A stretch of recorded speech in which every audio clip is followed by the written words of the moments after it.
He's from England, or he's from Wales. He's Welsh. Oh, okay. And this guy. That dude. Yeah, so he's got a song called Listen to some of this. High Ren. Listen to High Ren. Yeah, this is the one. Here, put the headphones on. Oh, okay. I've seen him for a while. He's like he started as a busker, kind of. Right? One of them dudes at the subway station. Yeah. This is a crazy song. It's about communicating with your ego. What a weird fucking start to a video. A guy with a pig mask on. Oh, man. Hi, Ren.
Hi there, Ran. It's been a little while. Did you miss me?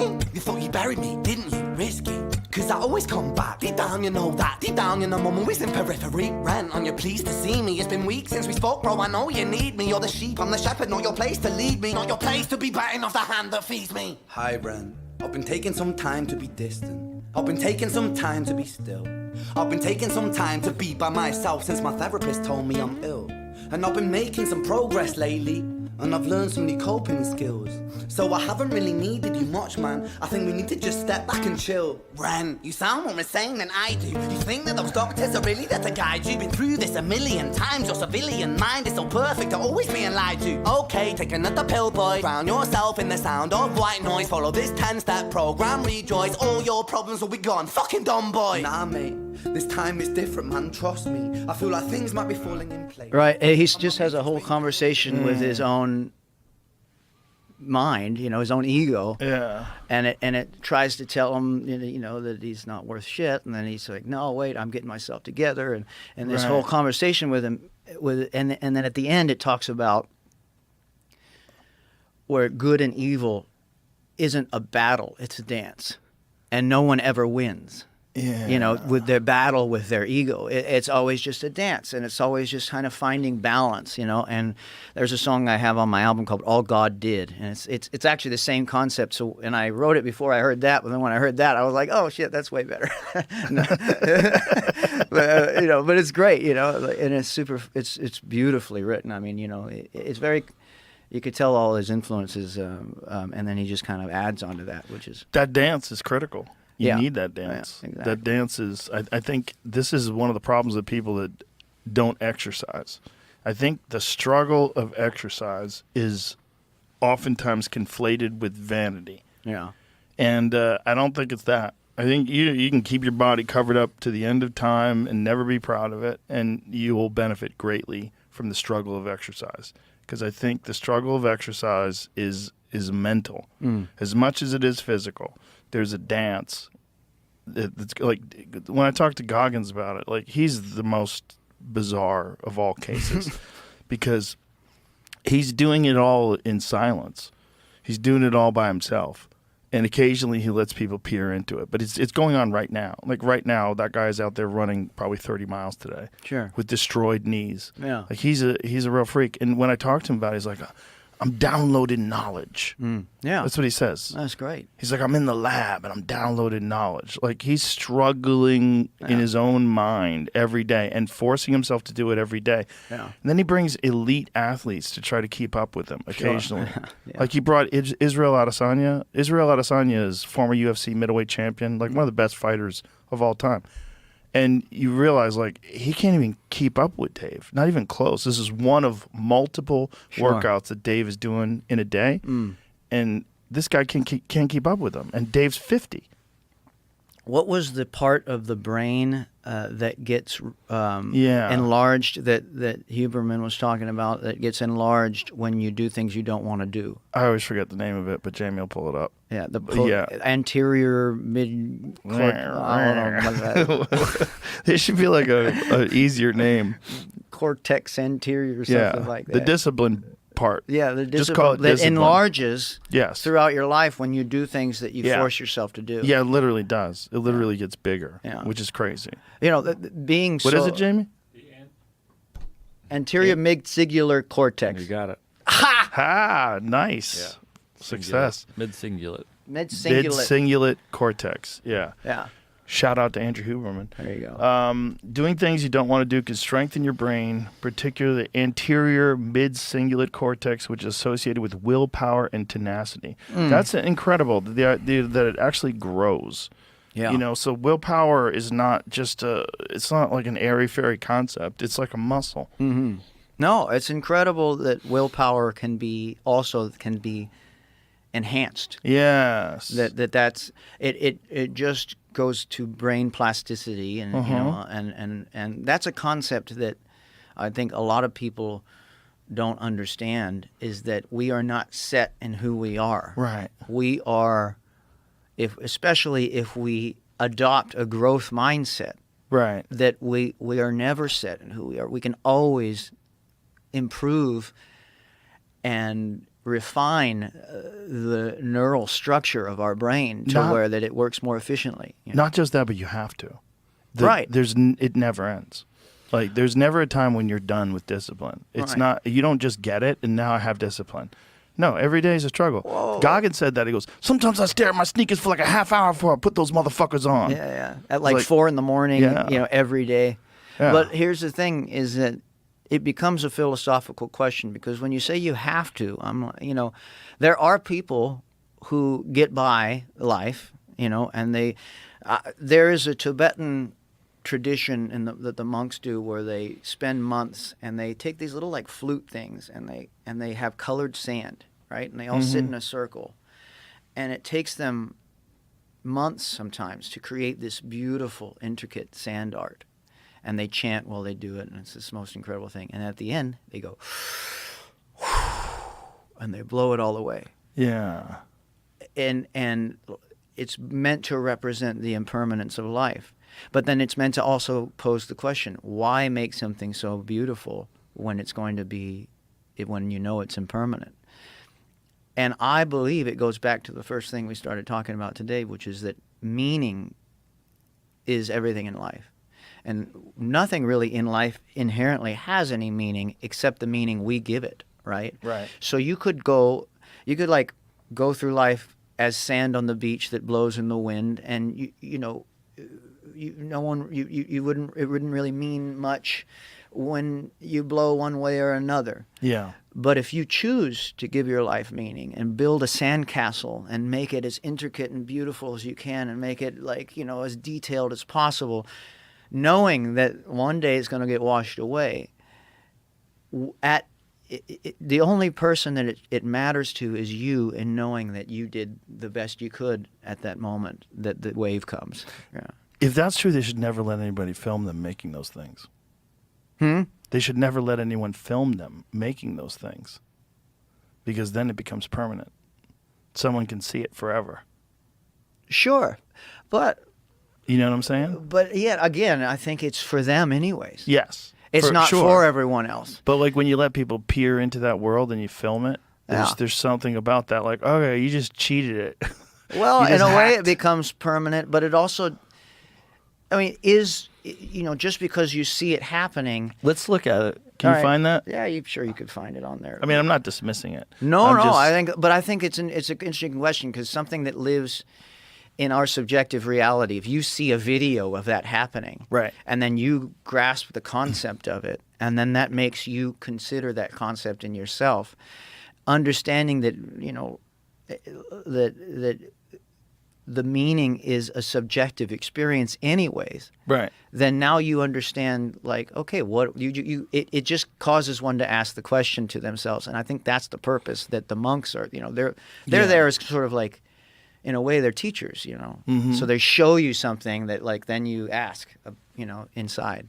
Yeah. So what you were saying was that in response to the idea that everyone should exercise and use discipline. Yeah. Well, but it's like you don't have to do that, but your life you will experience a different sense of meaning. Sure. If you do that. And I think that's enough for me, at least, because I'm driven by finding a sense of meaning. And I think maybe because of how I grew up, maybe others aren't driven by that, I think that's really important to say too, because you never know, like, what is driving one.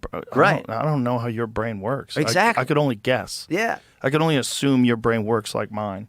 Sure. And that's silly. That's a silly thing to assume. Yeah. We don't even know if we see the same colors. Right. There it is. Oh, wow. That's so beautiful. Isn't it? That's amazing. And then they're going to fuck that up. I wrote a piece once for, God, it was Esquire or Maxim or one of those things, about your body's like a sandcastle. Yeah. That you're building this body, but one day it will be eroded. Now they're just sweeping it away. Mm-hmm. Yeah. And then they'll dump the sand in the that's river. kind of cool too, though. Isn't it? It's kind of abstract as they swirl it. It's kind of beautiful too. Yeah. But think about how long that took them. Oh my God, it must have taken forever. And they're scooping the sand they up. Scoop it up. Yeah, look at they're that. just doing it with like these little things. Wow. They just tap on it. Look at that. Wow, that's beautiful. Yeah. That's kind of amazing. I've always loved that concept, right? Mm-hmm. And I think that, maybe they shouldn't let you film it for them. I don't know though. I'm glad they did. Yeah, I mean they're letting people watch it. Yeah. And just allowing people to see what the whole thing is, and it'll allow more people to understand the concept. Well, that's kind of like Alan Watts, always says, don't listen to what I'm saying. Right. Because the Tao that can be spoken is not the real Tao. Right. And yet here I am just loving the sound of my own voice and talking about it, you know what I mean? And that's the problem. So it's like, that's the great paradox of the spiritual self and understanding what that means. Well, that becomes readily apparent after you have a psychedelic experience. I remember one of my first ones that I had. I realized when I was trying to describe it, like I'm trying to impress people with the way I use my words. I was very aware. Yeah. I was like, I'm trying to impress people with my grasp of language that I'm using to describe an experience. Mm-hmm. And I was like, that's kind of gross. One of the great, of course, actually, when I started listening to you, it was in like 2007, 2006, and it was I was listening to a lot of Terence McKenna at the time, and Terence McKenna, talk about someone who had a grasp on the English language. He was amazing. What an incredible like I'd listen to his lectures, that were available online. Psychedelic Salon is the best resource. That's still up, right? Lorenzo from Psychedelic Salon, who had been on the podcast before back in the day, he's collected like the greatest assembly of McKenna, Alan Watts, Timothy Leary. Ram Dass, probably. Yes. There's a Ram Dass conversation, I think, with Alan Watts. Oh, wow. Somewhere out there, which is really interesting. Well, my friend Duncan became friends with Ram Dass. Yeah, I actually met him in Hawaii one time. Really? Yeah, I got to meet him. Yeah. Yeah, Psychedelic Salon. There it is. So it is psychedelicsalon.com, and there's Lorenzo. And Psychedelic Salon is like this incredible resource of all the McKenna lectures. He has, because it's such a great resource, so many people who were there at some talk that he gave in Hawaii at some conference room somewhere, recorded it, and then they would send that to Lorenzo, and then he'd put it online and have it available for everybody. And some amazing insights and conversations. He lived not too far from where I live in Maui. So I went on a whale watch with him one time. Really? Yeah. With McKenna? No, with Ram Dass. With Ram Dass. Sorry. Oh, okay. Yeah, but not McKenna. I think McKenna died when I was a kid, like really early. Yeah, I think he died in 95 or something. No, it was a little later than that. Oh. What year did McKenna die? You're Jamie, right? Yeah. Jamie. April 2000. 2000? I heard you play golf. I do. And you were in a simulator earlier. I was. I was in a simulator last night till like His 2. hands are my blistered. hands all blistered out. Yeah. I've had that. We were having a conversation while we were getting espresso, and I was saying I can't play music for the same reason I can't play golf. Right. And then he shows me his hands. So he's, Yeah. we're all like, And you're like, oh, that's what he was just doing back there. yeah. Yeah. Jamie's got this. He's got the bug. Yeah, he's got it bad. Well, he wants to fuck his friends up. It's fun. Yeah. It is a fun game. It's fun to make people mad. That's a weird motivation, but okay. Well, you know. Yeah. It's funny, like, the closest friends we have are sometimes, you know, the ones we give the most shit, though. You know? Oh yeah, for You know sure. what I mean? Well, they're the ones that know you love them, so you can give them So shit. you can that's kinda- fun. yeah, you and we can- can have, and it's yeah. fun. There's I lo- nothing like that feeling of, like, having a friend that can take it and dole it out. Oh, that's why I love comedians. They're the Right, best. right. They're the best because you shit on them, they love it. They shit on themselves. Everyone's having fun. Yeah. You know. Exactly. That's one of the great joys in life, I think. Yeah, the people that Type of can't take friendship. that, boy, you're missing out on a giant chunk of what it means to be a person. If you're so sensitive, you can't let people crack on you. Like that's Yeah. so silly. Well, yeah, yeah, exactly. You're missing out on a lot of the fun. You're missing out on half the laughs because half the laughs are at your own expense. Exactly. You Yeah. should be able to. I think I've probably laughed harder at myself than at anyone else in my life. Probably. That's a healthy perspective then. Then you're a fairly healthy person. Oh yeah. Well, I mean, it's funny. You know, we're running around, you know, trying to find meaning in life, and you know, one day, you know, like one day is a crazy thought, but one day, the last remembrance of the human experience will happen. Yes. You know, and. Shit, it might be in our lifetime. Yeah, I doubt it. I think it'll be because even now we're uploaded into the AI system, you know. So like something will survive, you know, Something. artifact. Yeah, something. Well, whatever we are will lead to whatever comes next. There's a great episode of Star Trek called The Inner Light. Have you ever seen that? The first Star Trek, the real one. The Next Generation. Oh, that's bullshit. Star Trek. Whoa. Whoa. Them's fighting words, man. You're a Picard guy. Hell yeah, I'm a Picard guy. I'd vote for him right now. That's hilarious. Meanwhile, he probably could win. Diplomacy, man. So this is it, the Inner Light. The Inner Light. Here's a story. Okay, here's the story. They come across a probe.